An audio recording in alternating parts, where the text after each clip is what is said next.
Okay, let's unpack this. We are living through this massive, just an unprecedented demographic shift. We really are. By 2050, the global population of older adults is projected to hit 2 billion. That's a staggering number. It is.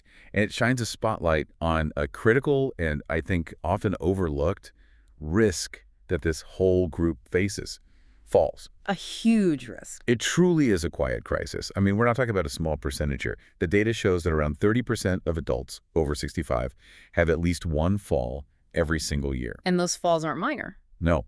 A fifth of them result in serious injuries. We're talking fractures, head trauma. It's life-altering. So the scale of the problem is just enormous, but our mission in this deep dive is to look at one of the simplest, maybe most cost-effective things you can do about it. Footwear. Exactly, footwear. And we're going beyond just, wear sensible shoes. We're going to explore how new research and some really cutting-edge tech is changing the shoe from just a passive covering Into an active assistive device, something designed specifically to prevent slips, trips, and falls. And the source material we have for this is this fascinating mix of biomechanics, material science, and modern engineering. It is, and it helps us understand that falls, they rarely happen in a vacuum. It's usually a mix of factors. Like what? Well, internal factors like a natural drop in foot sensitivity or muscle strength as we age. But that gets compounded by external things, and the biggest one is just wearing the wrong shoes. So we need to understand not just if a suit and shoe works, but why it works, right down to the materials in the sole. Exactly. Let's start with the foundations of the problem, literally at the foot.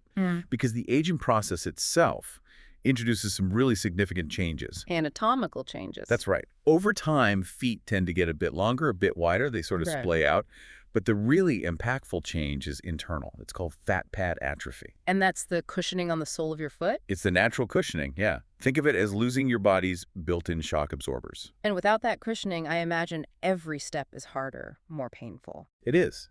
And when walking becomes painful, people start to change how they walk, often without even realizing it. They adopt what we call a shuffling gait. Shorter steps, not lifting the feet as high. Exactly. And when you don't lift your feet, simple things like a rug or a doorway threshold suddenly become major tripping hazards. And this physical change is then made worse by a psychological one. The fear of falling, or FOE. Right. So the fear itself becomes part of the problem. It's a huge part of the problem.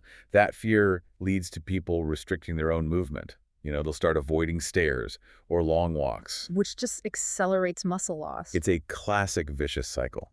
The pain leads to shuffling, the shuffling increases the risk, and the fear of that risk makes you less active, which Yeah. makes you weaker and even more likely to fall. Which brings us directly to something called the slipper paradox. This is where it gets really interesting. It does. Because you'd assume the biggest risks are outside, right? On ice or wet leaves. Yeah. But the Mobilize Boston study looked at indoor falls, and the results just flipped that idea on its head. They found that a huge majority, 51.9%, Over half. over half of all indoor falls happened when the person was either barefoot, just in socks, or wearing slippers. And that's the paradox. It is. People wear that soft, loose footwear when they feel safest, inside their own home. But that's precisely when they are taking the biggest risk. Those slippers, they just lack any real support or slip resistance. And the study quantified that risk. The numbers are just terrifying. People in slippers or socks had a serious injury rate that was 2.27 times higher than people wearing proper athletic shoes. 2 times higher. So it's not the black ice outside that's the biggest culprit. It's the fuzzy, open-back slippers inside, the ones that lack fixation. And the takeaway for you is so clear from this. If the shoe doesn't move with the foot, it's a hazard. That's why experts came up with a kind of 1, 2, 3 test for safe footwear. Okay, what's number one? Number 1 is fixation. The shoe has to be securely fastened to the foot. A closed-back design. Yes. No open-back slippers or slides. Those let the foot slide around or even come right out of the shoe if you stumble, and that forces those dangerous gait changes we were just talking about. Okay, what's number two? Number 2 is fit and depth. It sounds obvious, but it's a massive problem. One study showed up to 83% of older adults are wearing the wrong size shoes. 83%. Wow. Yeah. As feet naturally widen and things like bunions or swelling happen, standard sizes just don't work anymore. You need wide and extra wide options, and crucially, extra depth for custom orthotics. So they don't compress the top of your foot. Exactly. And number three? Number 3 is heel height. For stability, you need a low, broad heel. The sources all agree on this. The sweet spot is between 1.5 and 2.5 centimeters. And anything over 4 centimeters is a problem. It's a confirmed risk factor, yeah. It shifts your center of mass forward and makes it much harder to correct a little stumble. Okay, so that's the structure of the shoe itself. Now let's get into what happens when that shoe actually meets the floor. This is where material science comes in. Right. This dictates traction and stability. And for this, we looked at a really fascinating randomized controlled trial from Shiraz, Iran. They took a group of older women and compared 3 common anti-slip sole materials. Polyurethane, Yeah. or PU, ethylene vinyl acetate, EVA, and PVC. This study gives us hard data on performance versus comfort. And what's important to know is that all 3 of these anti-slip soles were a big improvement over regular shoes. A significant improvement, yes, Oh. but they were each good at different things. They optimized for a different health metric. Let's start with pure balance. Which one was best for that? For overall balance, PVC soles were the most effective. This was measured with the Berg balance scale, which looks at static stability, when you're standing still or sitting. The improvement was huge, a Cohen's d of 1.4. So for our listeners, Cohen's d equals 1.40. What does that actually mean? It just means the result was exceptionally strong. It's a statistical measure, and 1.40 tells you the difference the PVC made to their balance was huge and undeniable. PVC is generally the stiffest, heaviest material of the 3. Okay, so PVC wins for standing still, but then you have EVA. That's the lighter, foamy stuff in running shoes. Right, and EVA was the best for improving functional mobility, specifically on something called the Timed Up and Go test, or TU test. And the 2U test is? It measures how quickly you can get up from a chair, walk a short distance, turn, and sit back down. It's a really key measure of independence. And the EVA soles led to a 131% improvement in those TU scores. It was remarkable. So PVC for static balance, EVA for getting around, and then there was PU. And the PU soles were the most effective at reducing the fear of falling. So that's the psychological metric. So we have PVC winning on balance, EVA on mobility, and PU on confidence. This is the heart of the debate, isn't it? It is. It's a direct conflict between pure biomechanical effectiveness and, well, what people actually like and will wear. Because the lower density soles are lighter and more comfortable. Exactly. PU is the lightest, then EVA, and then the stiffest and heaviest is PVC.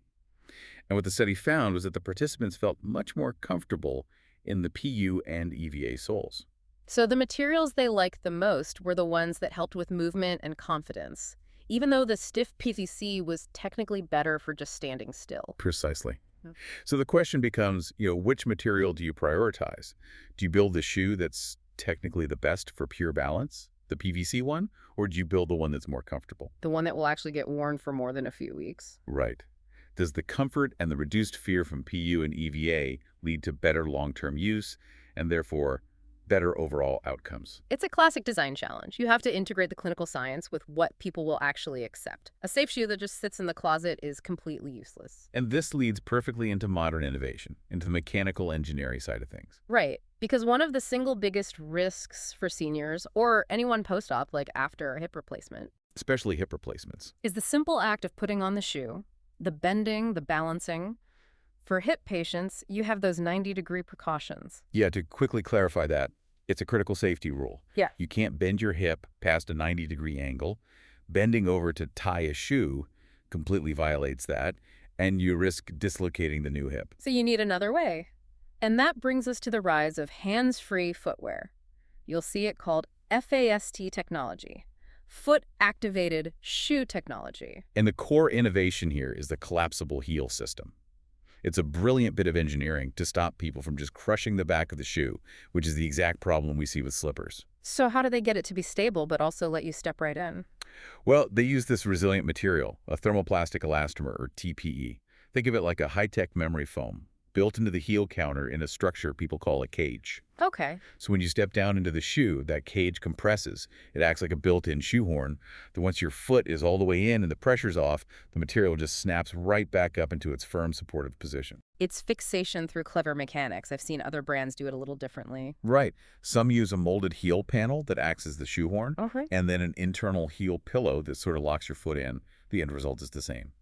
A secure fit, no hands, no bending. And the clinical benefits here are just huge. It goes way beyond just not having to bend over. Oh yeah. These offer targeted help for specific conditions. Like Parkinson's disease.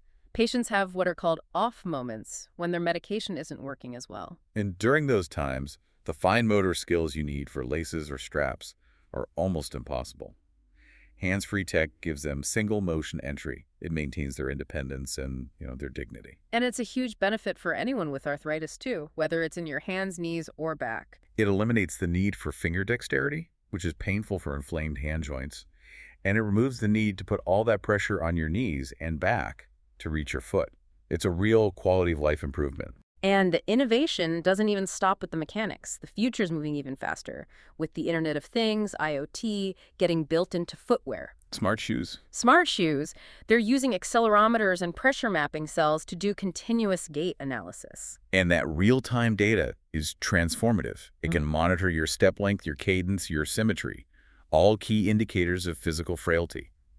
For people with diabetes, the pressure mapping can spot high-pressure areas long before they become dangerous ulcers. It's proactive. It is. And one of the most innovative concepts is auditory biofeedback. There's a system called heel-to-toe. And that uses sound. Yes, a simple tone, little beep, to train you to get a proper heel strike instead of that flat-footed shuffle. So the shoe is actively retraining you how to walk. It's an act-to-gait retraining mechanism, yeah. Yeah. The shoe itself gives you constant instant feedback to improve your walking and build confidence. It's using the shoe to correct your body's mechanics in real time. So, after all this, what does it all mean? We've gone from the slipper paradox to material trade-offs to mechanical genius. I think the core lesson for you, the listener, is that choosing the right shoe is a proven, effective way to cut your fall risk. And to enhance your independence, and really to improve your quality of life by tackling that fear of falling. So the practical takeaway is to actually use this knowledge. When you're looking for a shoe, for yourself or for someone you care about, prioritize these features. You need that secure fixation, closed back. You need a low, broad heel between 1.5 and 2.5 centimeters. And you need good traction. Look for textured rubber on the outsole, not smooth, slippery material. And crucially, if you need extra depth for orthotics or you have issues like swelling or bunions, you probably need to look beyond the usual athletic brands. Yeah, you need to seek out brands that specialize in this. Brands like Propet, Orthofeed, Drew, Avis. They're leading the way in combining that clinical stability with the hands-free convenience people want now. It really highlights a critical shift in design, doesn't it? Safety and convenience are no longer mutually exclusive. Not at all. But, the studies we've looked at were mostly short-term, 3 months usually. So while this tech provides dignity and independence today, the next big challenge for engineers is long-term durability. Right. Can these mechanical parts, these smart components, stand up to months and years of heavy use? And can we develop AI that moves beyond just detecting a fall after it happens to actually predicting a loss of balance moments before it occurs, giving you a real-time warning? It really makes you think. It does. And it forces us to ask a bigger question.